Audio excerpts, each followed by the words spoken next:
而係讀經嘅時間。今日所讀嘅經文呢，係由《使徒行傳》2章1至13節嘅。我哋有請會眾，我哋一齊誦讀。1、2、3。五旬節那日到了，他們全都聚集在一起。忽然有響聲從天上下來，好像一陣大風吹過，充滿了他們所坐的整座屋子。又有舌頭如火焰向他們顯現，分開落在他們每個人身上。他們都被聖靈充滿，就按着聖靈所賜的口才，說起別國的話來。那時有從天下各國來的虔誠的猶太人，住在耶路撒冷。這聲音一響，許多人都來聚集。各人因為聽見門徒用他們各自的鄉談說話，就甚納悶，都詫異驚奇說：看啊，這些說話的不都是加利利人嗎？我們每個人怎麼聽見他們說我們生來所用的鄉談呢？我們帕提亞人、馬代人、以蘭人，都住在美索不達米亞、猶太、加帕多家、本都、亞細亞、弗雷家、旁非利亞、埃及的人，並靠近古利奈的利比亞一帶地方的人，僑居的羅馬人，包括猶太人和歸依猶太教的人，克里特人和阿拉伯人，都聽見他們用我們的鄉談講論神的大作為。眾人就都驚奇困惑，彼此說：這是什麼意思呢？還有人譏笑說：他們是灌滿了新酒吧。今日為我哋證道呢，會有余嘉文傳道，講題係由零開始。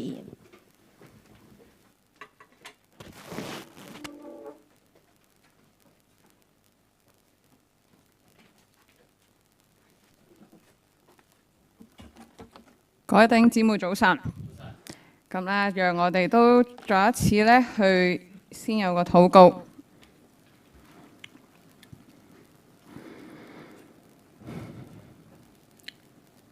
再讓我哋咧落嚟嘅時間，我哋繼續敞開我哋自己嘅心，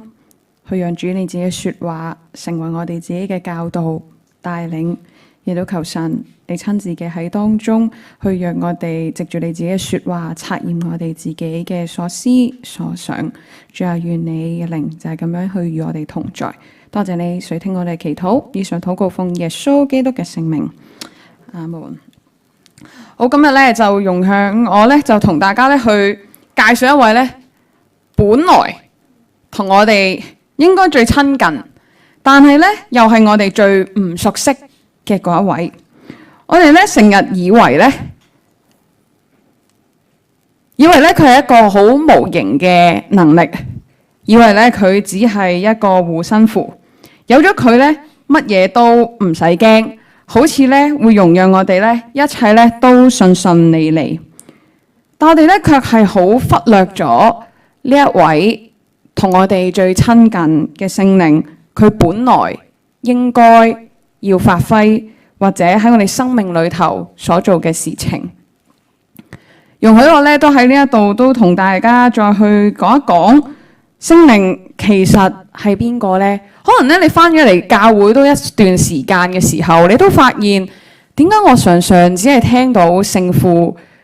天父嘅作為，聖子耶穌點樣對我哋有嘅拯救，反而去到講聖靈，我哋就會好似好疑惑。但原來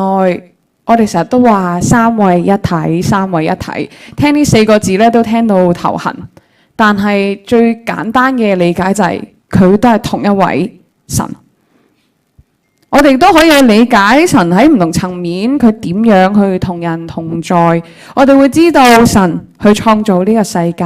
我哋知道原來我哋去敬拜天上嘅神耶穌，我哋會知道佢道成肉身去容讓我哋喺地上能夠體現神嗰份對人嘅愛同埋嗰份作為。而聖靈頭先喺敬拜嘅過程裏邊，其實都已經有一段嘅經文，一陣間咧都會有少少嘅提及，就係講緊聖靈點樣係嗰位保惠師喺我哋嘅生命裏邊，點樣喺我哋嘅心中去帶嚟嗰份平安，甚或至乎係容讓我哋去明白神嗰份真理。呢位朋友係我哋生命當中最好嘅導師、最好嘅幫助者、保護者、安慰者。唔知道你自己又有冇經歷過呢一位聖靈喺你生命裏邊嗰份工作、嗰份作為呢？今日咧係教會年歷裏邊咧，稱之為聖靈降臨日，所以你會發現點解平時我講開以弗所書，今日都要特登調咗過嚟去講關於聖靈嘅工作。今日咧亦都係一個好特別嘅日子，除咗講緊聖靈即係呢一個降臨之外，亦都係講緊咧教會誕生嘅日子。所以咧一啲嘅傳統教會咧喺呢一日係啦，佢哋咧會同身邊嘅人咧都會講聲生日快樂，因為今日佢哋會視之為耶路撒冷誕生教會嘅第一日。雖然咧我哋唔係成日都去跟教會年歷去到講道，但係今日確實係值得我哋去留意同埋去認識嘅一個日子。啱啱提到啦，聖靈係邊個呢？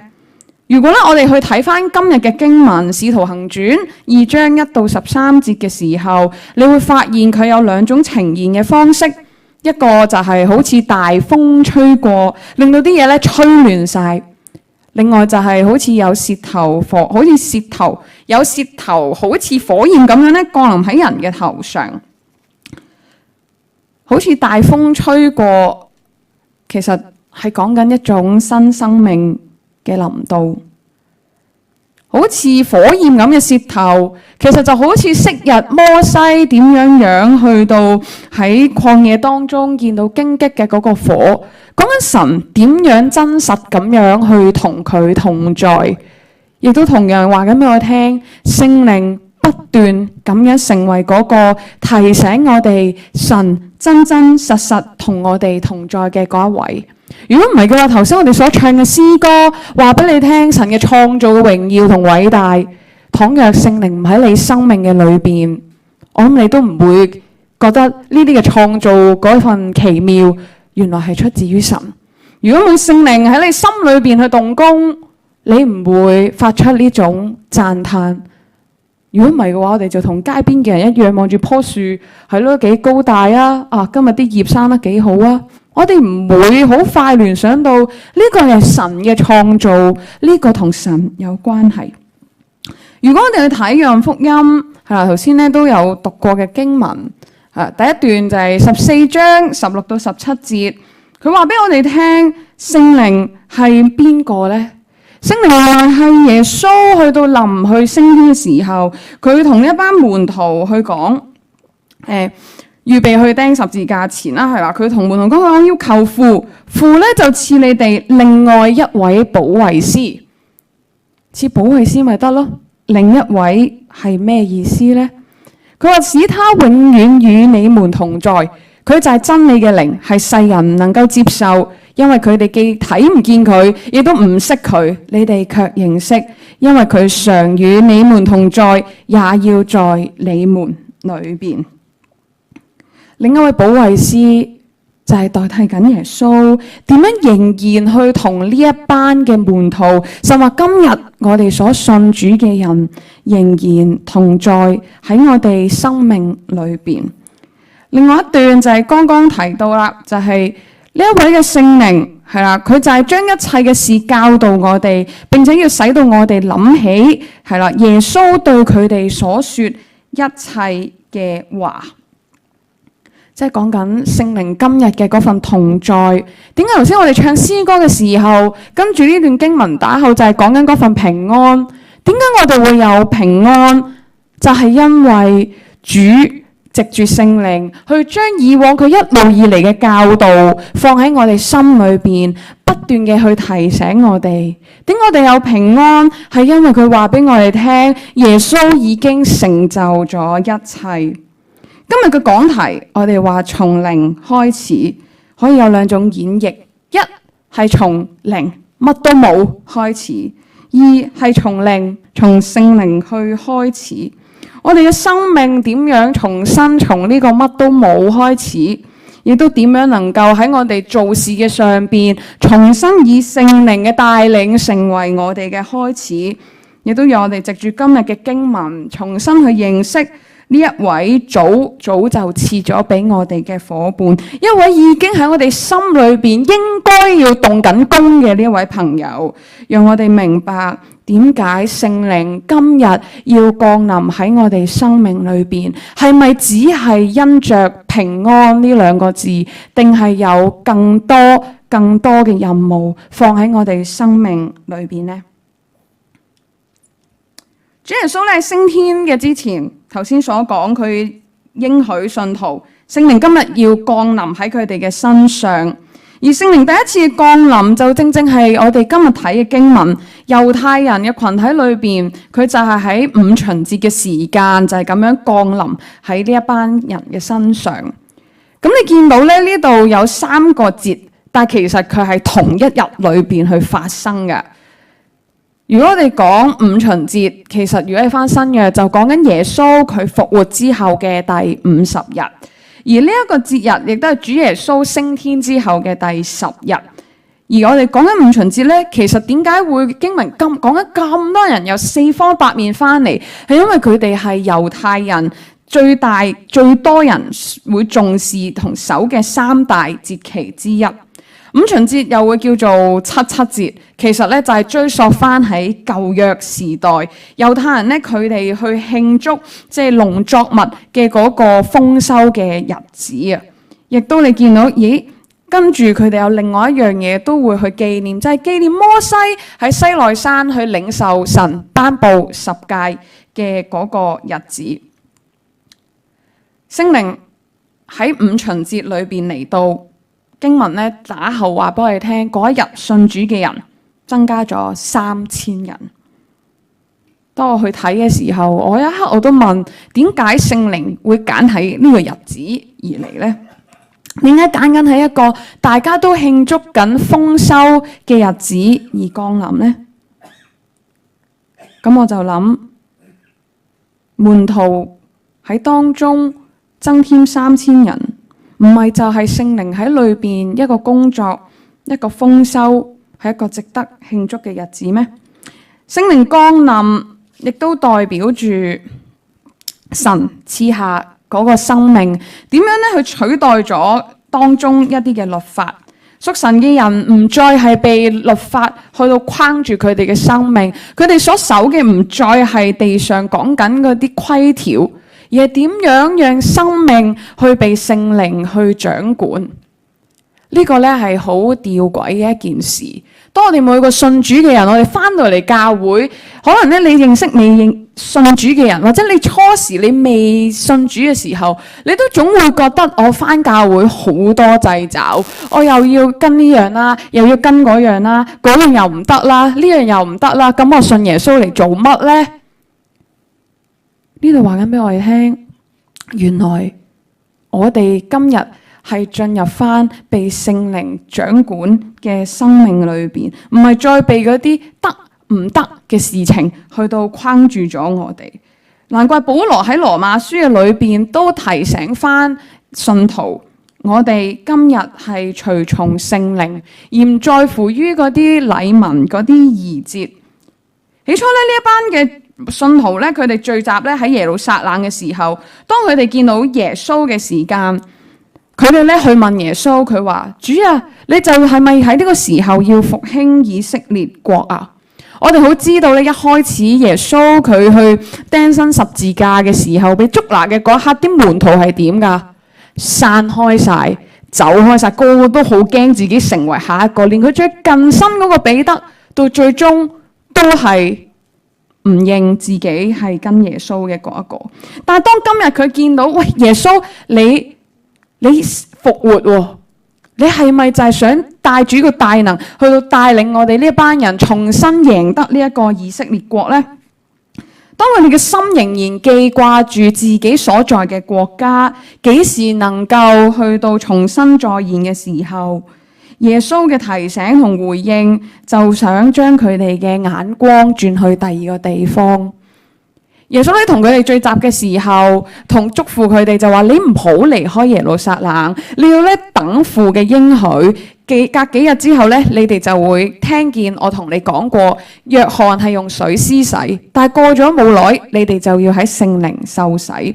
跟住佢就講頭先嘅説話，之後佢就再講聖靈降臨喺你哋嘅身上，你哋就必得着能力，並且要喺耶路撒冷、猶太全地同撒瑪利亞，直到地極做我嘅見證。喺呢個過程嘅當中，門徒佢哋需要先得着聖靈嘅降臨，藉住呢份能力，佢哋先至能夠去完成神俾佢哋嘅使命。所以耶穌請佢哋做一件事，就係讓佢哋去禱告、去等候、去等聖靈降臨喺佢哋嘅身上。今日我哋睇聖經，我哋就知道佢等咗幾多日。最終咧，呢班門徒等咗10日，聖靈就降臨喺佢哋嘅生命上邊。但我哋又試想像下，如果你就係當陣時嘅呢班門徒，你見到耶穌顯現，跟住佢話：你哋等啦。你哋等聖靈降臨，跟住你就為我去。我哋唔知等幾耐嘅喎，咁你會點呢？你會唔會再一次落入喺嗰種我都唔知你係咪真嘅？你會唔會又玩我嘅心情呢？定抑或你真係好似聖經裏邊呢一班門徒甚或婦女一齊嘅聚集，用祈禱默默等候神呢一份應許同工作臨到喺我哋生命裏邊呢？經文話俾我哋聽，聖靈降臨嘅嗰一刻，其實係一個忽然。呢個忽然咧，係令到佢哋冇辦法咧預料嘅一個時間。但係喺呢個等候嘅過程，神好想佢哋唔再將眼光只係放喺地上呢個以色列國，你幾時可以復興？而好想將佢哋嘅眼放翻喺神嘅國裏邊。你見到耶穌其實本來答嘅嘢都係有少少九唔搭八嘅。佢問幾時復國，但係耶穌話幾時我唔知，但係聖靈會臨到喺你生命裏邊，你要為我作見證。呢個等候，呢個等待，對於人嚟講一啲都唔易。咁對於我哋嚟講，更加係一個好難嘅功課。我哋有時候會覺得等好似咧喺度消極咁樣等時間流逝，等好似人好無能為力，人咧好似乜嘢都冇嘢好做。我哋好似咧成日都會有種感覺，就係做咗少少嘢，見到少少嘢出現，好似好過啲。但係呢個係咪真係神一直想人咁樣去到向前行呢？定抑或我哋只係喺自己嘅能力範圍做一啲嘢，好似安心翻少少呢？等候聖靈降臨嘅使徒，佢哋所處嘅耶穌被接升天，佢應許嘅又未嚟。我哋今日就話唔同啫，我哋信咗耶穌，聖靈今日喺我哋生命裏邊啦已經。但係呢班門徒係處於一個耶穌又已經升咗天，聖靈又未嚟嘅中間，心裏邊嗰份不安會唔會存在喺佢哋裏邊呢？點解話佢哋堅持嘅去相信耶穌臨被接升天前嘅說話，仍然相信嗰一位要被差嚟同佢哋同在嘅聖靈係真係會重新進入佢哋生命裏邊，去讓佢哋繼續向前邁進呢？等原來唔係只係得個錯字。呢班門徒俾我哋睇見佢哋默默嘅去禱告。呢個禱告嘅過程，我相信佢哋不斷嘅去諗翻轉頭，究竟昔日耶穌喺地上同佢哋生活嘅時候，提醒過佢哋啲乜嘢？同佢哋一齊究竟點樣去度過一啲嘅難關？雖然等候一開始可能有一啲嘅焦慮，但係佢哋慢慢將呢個控制權都交翻俾喺呢一位掌管佢哋嘅主。如果唔經歷呢個過程，其實佢哋冇辦法可以更加去紮實經驗神。等候其實係迎接緊從神而嚟嘅想法，從神而嚟嘅能力，先至能夠讓佢哋嘅心更加穩陣，去到等待點樣為神工作。當我哋咧再睇嘅時候，呢個響聲響起，佢哋當刻就吸引咗各方各界嘅猶太人去留意。呢120個門徒，佢都被聖靈所充滿，就按住聖靈所賜嘅口才講出唔同嘅說話。而呢班猶太人都發現佢哋所講嘅係佢哋一路聽開嘅鄉下話。講緊嘅就係可能呢班門徒，我哋用翻今日我哋熟悉啲嘅語言，可能就係佢哋講緊普通話。但係周邊唔同嘅方言，可能四川話、四川人、上海人，係啦，可能去到東北人，個個都聽得明佢哋講乜。佢哋未必個個識普通話，但係淨係一聽到中國呢個方言啦，所謂普通話，大家就好似突然間明，我知你講乜啦。仲要係佢哋好知道佢哋講緊嘅係神喺度做緊啲乜嘢。某程度上就係喺度回應緊剛才耶穌臨升天之前俾佢哋嘅任務或者使命，就係聖靈臨到喺你身上嘅時候，你有嗰份能力，你唔使理你自己係邊個，而你有呢份能力，能夠將神喺你哋生命裏邊嘅作為傳俾唔同嘅人。我哋都見到喺當中，佢哋都被質疑。呢一班猶太人就話：乜佢哋唔係加利利人嚟嘅啫咩？點解可以講到我哋國家嘅，即係我哋呢啲鄉下話呢？從來神嘅能力、聖靈嘅能力都唔係放喺啲乜嘢叻唔叻嘅人身上，從來都唔係睇你叻定唔叻咁樣將呢一個嘅能力放喺我哋裏邊。就有如上一次講起以弗所書嘅內容，講起恩賜才幹都同樣，神按住佢自己要分俾人嘅嗰份分量去分俾唔同要俾佢使用嘅人。聖靈嘅降臨唔單止讓經歷緊等候嘅門徒去到經歷神自己，甚至乎係扭轉緊同奪回緊人對神嗰份心意，特別係嗰一班未聽聞福音或者係聽完心硬嘅嗰一班人。又問下我哋自己，聖靈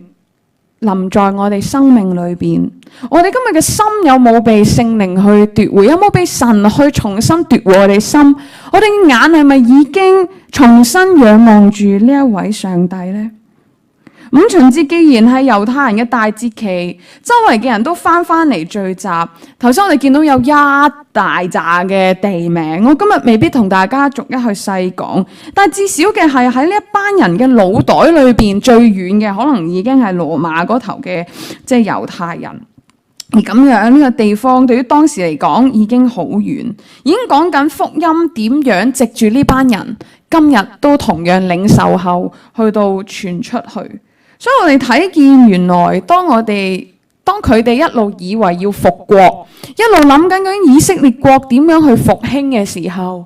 原來神唔係要復國先啊，神要做嘅係先復興人嘅心，重新去讓人嘅心對佢重新有翻嗰份熾熱。當我哋話神好似好遠，耶穌又好似已經被接升天，今日聖靈係嗰份零距離咁樣喺我哋生命嘅當中，使到我哋每個信主嘅人嘅生命得到嗰份復興同埋挑旺，以至到我哋能夠得着從神而嚟嘅能力，去到將福音帶去唔同嘅地方。喺呢段經文裏邊講嘅係用口去講唔同嘅語言，但我相信神同樣會讓我哋有能力藉住唔同嘅事情去將福音帶去唔同嘅地方。我哋能夠因着聖靈得着嗰份能力去到做見證。我哋以往一路都有搞短宣，我唔知道你點樣去睇短宣呢件事情，或者再之前除咗泰國，我哋有湖北呢個地方。我唔知你帶住，可能中間有弟兄姊妹有參與過，或者有啲弟兄姊妹你未參與過。我好想鼓勵你，短宣有啲時候，我哋最快諗嘅係咩呢？就係打開個 calendar，打開我哋日曆表，有冇假放？咁呢個必然嘅，因為都需要請假先可以去啦。但係我哋可能會覺得，唉，我都到呢個年紀啦，唔啦，唔去啦，留翻俾啲後生去啦。究竟短宣對你嚟講係一件咩嘅事呢？究竟係我哋純粹體驗，我哋去服侍我哋服侍係為咗純粹幫嗰度嘅人？唔係啊，係我哋點樣喺裏邊重新經歷神俾我哋嘅能力啊！正正就係我哋冇做到嘅時候，神加力俾我哋去到成為嗰個見證。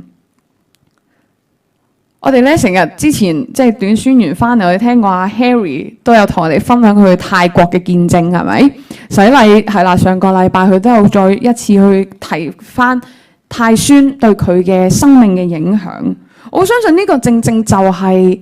佢都體驗緊聖靈點樣喺佢生命裏邊，讓佢對於一個喺佢生命裏頭咁抗拒嘅地方，佢可以帶住嗰份信心去到回應神，去到進入翻喺呢一個嘅使命裏邊。曾經咧聽過唔同嘅宣教士咧，佢哋都成日去祈禱點樣去同未信嘅人去佈道，而令到佢哋能夠去認識神。因為佢哋去到異國，佢哋冇辦法點樣可以直接同嗰班人去到有溝通，特別咧係去到一啲民族嘅主義比較強嘅地方，或者可能係穆斯林呢啲穆斯林嘅地方，嗰種群體性好強，佢哋有好多時候進入唔到嘅時候，究竟神點樣去俾佢哋去進入呢？之前聽過一個宣教士，其實係宣道差會嘅喺泰國嘅宣教士叫晏子。佢有一日咧，佢係入咗去一個穆斯林村裏邊，佢就同村長講，佢話我咧好想去接觸一啲最冇人接觸嘅人。結果村長咧就俾咗一位咧曾經係人小三嘅女士。嗰位女士好明顯就唔會有人想同佢靠近啦。晏子就不斷同佢去分享福音，不斷咧好想咧佢去認識神，但係次次都唔成功。直到一次短宣隊就同佢哋一齊去，當中有個護士咧去到幫呢位女士去量血壓啦。點知咧個血壓係去到咧即將要爆血管，有生命危險嘅一個過程。跟住喺隨團有牧者，佢不斷去祈禱問神，究竟呢一刻要做啲乜嘢先啱啊？佢嗰一刻佢就同我分享就係話我嗰刻好心裏邊好大嘅一個觸動，就係呢一刻就係嗰個要帶佢信耶穌嘅時候啦。於是佢就好直接咁樣去同呢一位女士，即係經過翻譯去到同佢傳福音，而最終呢個女士願意承認自己嘅過犯，願意將自己嘅生命交俾神，由神去看顧住佢，而佢唔再擔心於自己生命究竟存留與否。佢知今日已經有一位愛佢到底嘅嗰位神去同佢一齊。有好多時候，我哋以為冇辦法成全、冇辦法去做嘅事，特別係關乎到神國嘅事，神完全能夠藉住聖靈去賜我哋能力去到工作，而喺呢啲工作裏邊，神讓我哋經歷佢。有一樣嘢咧係好需要我哋去知道，就係原來當我哋願意為神去行出去嘅時候，我曾經咧去上堂嘅時間，佢有一句嘅原則，佢話原來當我哋去參與神嘅工作，我哋會遇上一啲叫做信仰嘅危機。即係咩意思呢？會令我哋更加唔相信神，係令我哋更加唔相信神。唔相信神嘅意思唔係唔相信神嘅存在同同在，而係我哋因為自己過分嘅軟弱，冇辦法信得過神，原來會加能力俾我哋去做一啲我哋根本以為冇辦法做到嘅事，而呢啲事係神一直都喺群體嘅裏邊讓我哋知道。聖靈就好似火咁樣去臨在喺門徒嘅身上，燃點佢哋去出去傳福音。彼得咧去向群眾去講道，就領咗3000人歸主。之後其他門徒喺聖靈嘅引導，我哋知道去到第4章打後，其實佢哋都開始去到唔同嘅地方去傳福音。但係喺慢慢，佢哋都經驗緊好多嘅逼迫患難。所以聖靈同我哋嘅同在係叫我哋能夠堅持喺神嘅裏邊，而多於純粹為神去到做事。當我哋以為基督要去做復國嘅工作，更緊要頭先講過，神要復興我哋嘅生命。復興生命講緊嘅係我哋重新被焫着，我哋焫着我哋嘅生命，叫到我哋有嗰份火去到為神向前堅持落去。究竟我哋信主嚟到今日，我哋嘅心有幾耐冇經歷過嗰道火呢？我唔知你信主嘅嗰一刻，會唔會都曾經經歷過好似有道暖流，有道信心好穩妥咁樣喺你心裏邊，好似打咗個樁咁樣，令你好穩妥。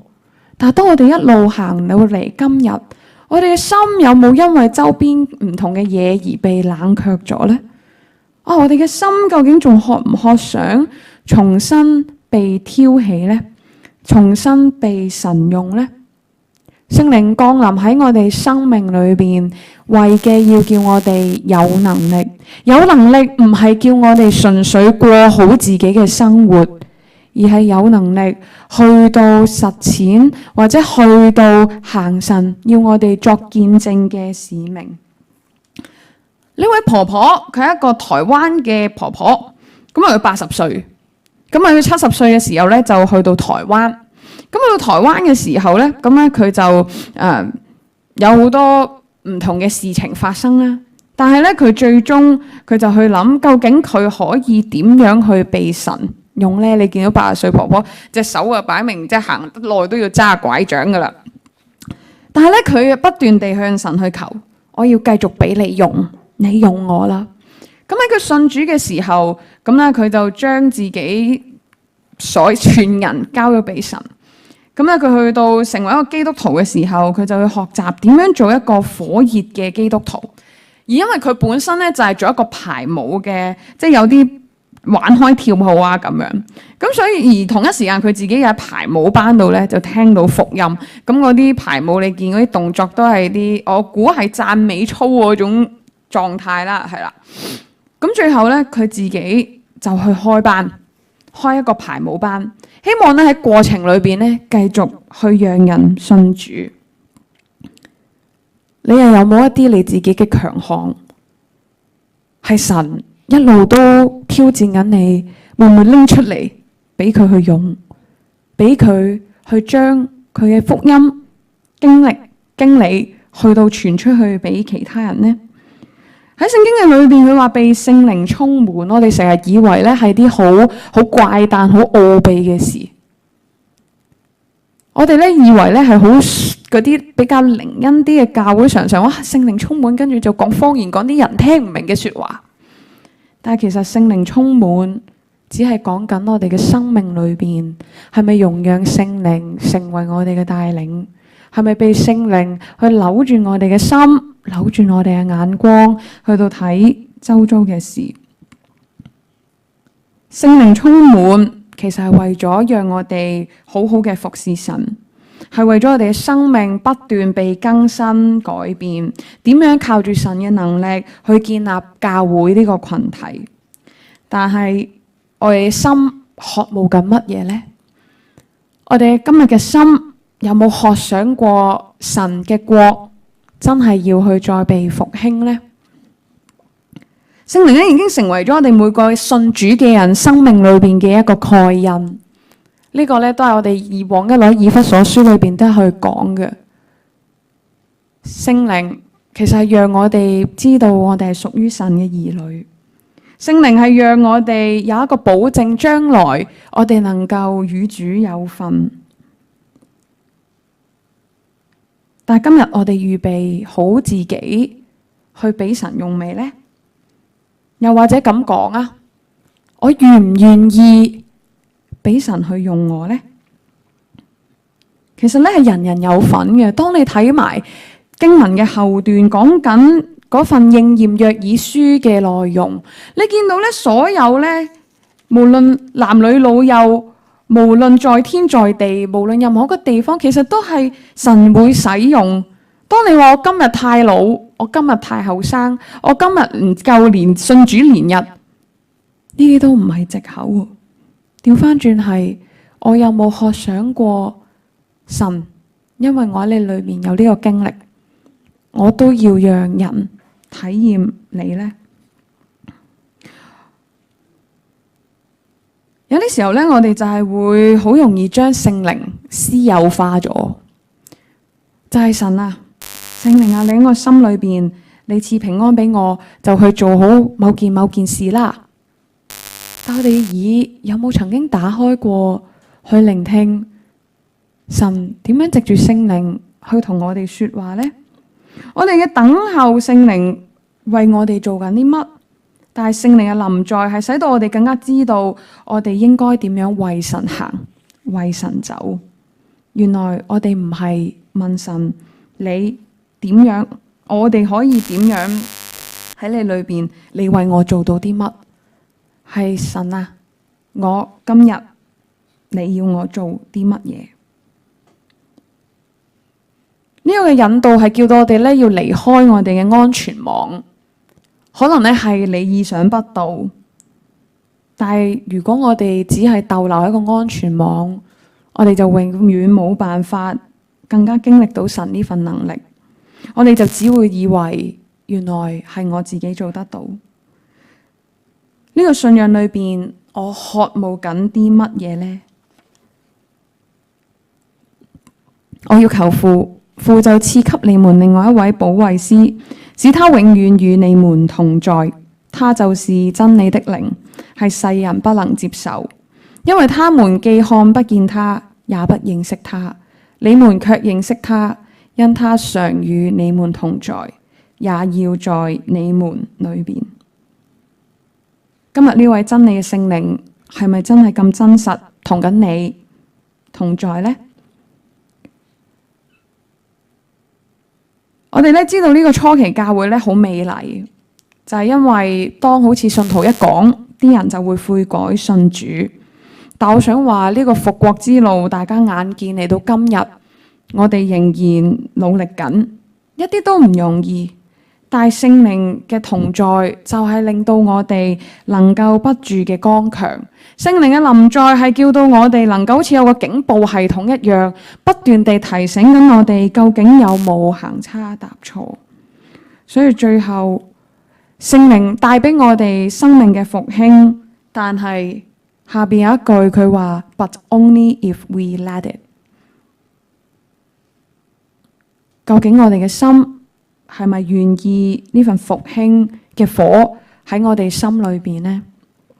我哋係咪願意讓神復興我哋之後，繼續為佢去做事呢？生命嘅復興需要兩個條件，呢個亦都係歷世歷代教會不斷向人宣講福音過後嘅回應：悔改嘅心同飢渴嘅靈。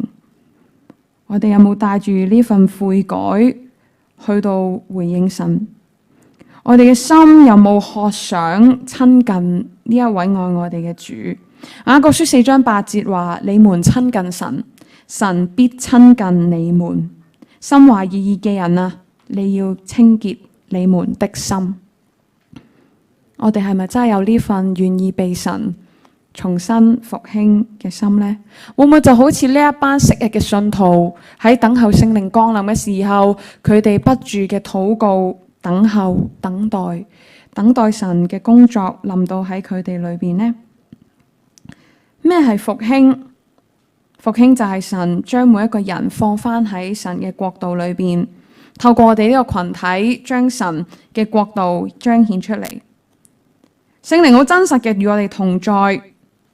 就讓我哋能夠一齊嘅效法初代嘅教會嘅信徒，藉住能力將個福音傳開去。究竟今日我哋預備好自己嘅心甘情願去聽聖靈帶領我哋嘅聲音啊？我哋願唔願意呢份能力就係咁樣臨到喺我哋裏邊，而讓我哋為主行出去呢？最後呢度有10樣嘢，其實呢就係都喺網上邊嘅一個參考，就係咁我哋嘅生命要點樣重新去復興呢？點樣重拾翻對聖靈嘅嗰份信心，點樣同人去分享翻我哋嘅經歷，點樣去讓神重新點燃佢喺我哋生命裏邊嘅嗰份位置。呢個大家有時間又可以再去望下，就係即係我哋成日宣教嘅人咧，成日都會講嘅，即係10:40支槍呢個地方，好多嘅地方咧都好需要福音進入，係啦，好多人咧都會不斷去禱告神啊，你要帶我去乜嘢地方？耶穌咧常常都喺聖經即係裏邊，耶穌都有講，要收嘅莊稼好多，但係作工嘅人好少。但係今日神有冇再去呼喚我哋呢？我哋唔一定要去到好遠嘅地方，哪怕我哋身邊嘅人，我哋有冇將呢個福音帶俾佢哋呢？讓我哋能夠喺神嘅裏邊重新得着嗰份能力，去到成為主嘅見證。我哋一齊祈禱。主啊，求你咧再一次喺我哋生命嘅裏邊去點燃我哋喺你裏邊可能已經失落或者冷卻咗嘅心。主啊，或許我哋咧生活喺地上營營役役嘅工作，每一日面對住一模一樣嘅事情，叫到我哋咧都好似冇咗一種渴求同期待。主啊，求你嘅靈再一次喺我哋生命嘅當中動工，求你藉住你嘅說話再一次去堅壯我哋嘅心，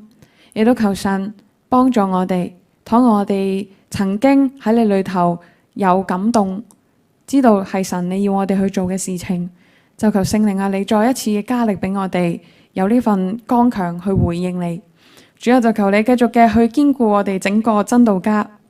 叫到我哋弟兄姊妹能夠嘅去經歷到神你再一次復興我哋嘅心，叫到我哋嘅眼光單單對準你。主啊，我哋多謝你去聽我哋嘅祈禱，以上禱告奉耶穌基督嘅聖名，阿門。好，咁樣我哋都以下呢一首詩歌成為我哋嘅回應。